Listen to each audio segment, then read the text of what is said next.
आइए जानते हैं एकादशी व्रत की सबसे आसान पूजा विधि।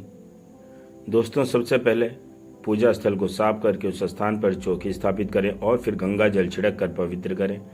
इसके बाद चौकी पर एक पीला वस्त्र बिछाकर इस चौकी की दाईं ओर एक दीप प्रज्वलित करें। चौकी के सामने एक साफ आसन बिछाकर उस पर बैठ जाएं। जल पात्र से अपने बाएं हाथ से दाएं हाथ को लेकर दोनों हस्तों को शुद्ध कर प्रक्षालन करें। अब स्वयं को तिलक करें। अब चौकी पर अक्षत के कुछ दाने आसन के रूप में डालकर उस पर श्री गणेश जी को विराजित करें। इसके बाद चौकी पर भगवान विष्णु की प्रतिमा या तस्वीर को स्थापित करें। अब स्नान के रूप में एक जल पात्र से पुष्प की सहायता से जल लेकर भगवान गणेश और भगवान विष्णु पर छिड़कें।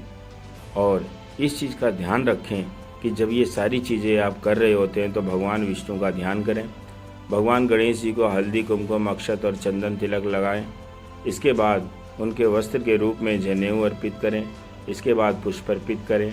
गणेश जी को नमस्कार करें। भगवान विष्णु को रोली चंदन का तिलक करें। कुमकुम, हल्दी और अक्षत भी चढ़ाएं। और फिर उसके बाद अब ओम नमो भगवते वासुदेवाय नमः का जाप करते हुए श्री हरि को पुष्प, जनेऊ और माला अर्पित करें। भगवान विष्णु को पंचामृत में तुलसी दल डालकर अर्पित करें। चूँकि भगवान विष्णु को तुलसी अति प्रिय है, इसलिए भगवान के भोग में तुलसी का अवश्य शामिल होना चाहिए। ध्यान दें कि गणेश जी को तुलसी अर्पित ना करें, केवल भगवान विष्णु को करें। इसके बाद भोग में मिष्ठान और ऋतुफल अर्पित करें। विष्णु सहस्त्र नाम श्री हरि स्तोत्रम का पाठ करें।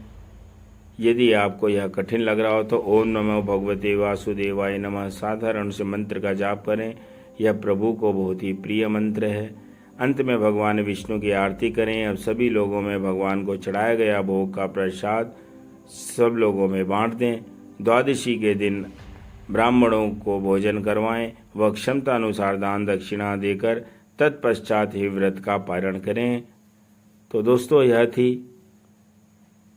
पढ़ने वाली इंदिरा एकादशी की पूजा विधि जो मैंने आप लोगों को बताई है। यदि आप इस तरीके से पूजा विधि को अपनाते हो तो आपका व्रत अवश्य ही सफल होगा। भगवान आपकी मनोकामना पूरी करें।